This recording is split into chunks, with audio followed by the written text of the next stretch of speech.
E aí, pessoal, questão de número 38 do capítulo 4 do Halliday. O enunciado diz o seguinte: você lança uma pedra em direção a uma parede com uma velocidade de 25 metros por segundo e um ângulo de 40 graus acima da horizontal.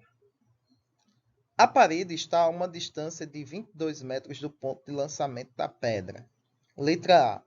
A que distância acima do ponto de lançamento a pedra atinge a parede? E quais são as componentes horizontal e vertical da velocidade da pedra ao atingir essa parede?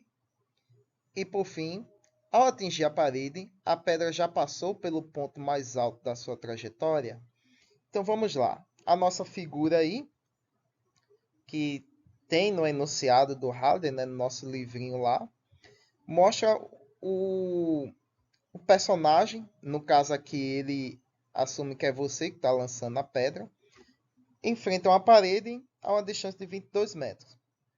Então você lança a pedra com um ângulo de 40 graus e a pedra vai atingir a parede. A distância desse lançamento, né, 22 graus, e o vetor velocidade vai formar esse ângulo de 40 graus como a horizontal. Então vamos saber aqui qual é a altura com que a pedra vai atingir a parede. Ele aqui já nos diz que essa altura vai ser acima da linha horizontal de lançamento. Então, com os dados disponíveis que nós temos, a gente pode pegar aqui a análise do movimento no eixo X, que é o nosso eixo horizontal. A gente pode simplesmente usar a equação da velocidade média, porque como não há aceleração no eixo X, o nosso movimento é uniforme. Então, a gente vai calcular aqui, usando ela, que vai ser mais fácil por ela, o tempo necessário para que a pedra gaste para sair da sua mão ao ser lançada e atingir a parede. Né? O tempo em que isso vai se decorrer, onde essa ação vai decorrer-se. Então, a gente isola a nossa variável do tempo, substitui a nossa velocidade pelo cosseno do ângulo, já que no eixo X, parte da velocidade é dada pela componente X do vetor velocidade, e como esse eixo é o eixo adjacente ao ângulo, então, eixo adjacente cosseno do ângulo. Então, nós temos deslocamento sobre V cosseno de 40. O ΔX é o nosso D, né, que é a distância que você está da parede. Então, nós vamos ter aí 22 metros sobre 25 vezes cosseno de 40. Então, o tempo gasto para que a pedra atinja a parede ao ser lançada é de 1,15 segundos. 1 segundo e uns quebrados. Sabendo agora o nosso tempo gasto para que a pedra atinja a parede, nós podemos usar a função horária do deslocamento para o movimento variado, que é o que acontece no eixo Y, já que a gente tem um lançamento oblíquo e tem uma aceleração atuando no movimento da pedra nesse eixo, que é a aceleração da gravidade. Então, nós temos aí a nossa famosa equação de Sauveton. A posição inicial, que é a do lançamento da pedra, é zero, vamos considerar como sendo zero. E a posição final vai ser a altura em que a pedra atinge essa parede no tempo decorrido.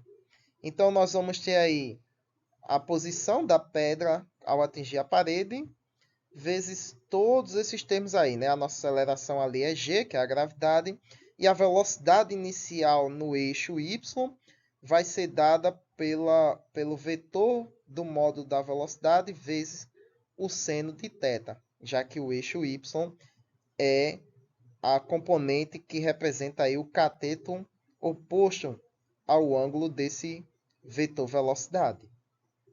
Substituindo os valores, então nós temos o tempo, 1,15, o módulo da velocidade, 25 metros por segundo, seno de 40, mais 1 meio da aceleração da gravidade, menos 9,8, vezes o tempo ao quadrado, 1,15 ao quadrado.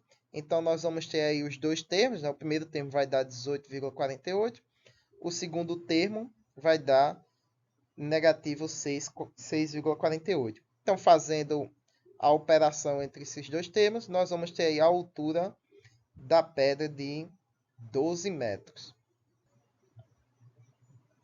Na letra B, ele pede a componente horizontal da velocidade quando a pedra atinge a parede. Aí, lembrando, como no eixo X, que é a componente horizontal desse movimento, não há aceleração, o movimento é sempre constante. Então, a componente horizontal da velocidade é a que a gente já calcula ali, né? Que vai ser o nosso V cosseno de 40. O modo da velocidade vezes o cosseno de 40, que a gente tem ali no nosso item A. Então, basta somente resolver isso aí, que nós temos o vetor velocidade no eixo X, né? A componente do vetor velocidade no eixo X. Então, é 19,15 metros por segundo.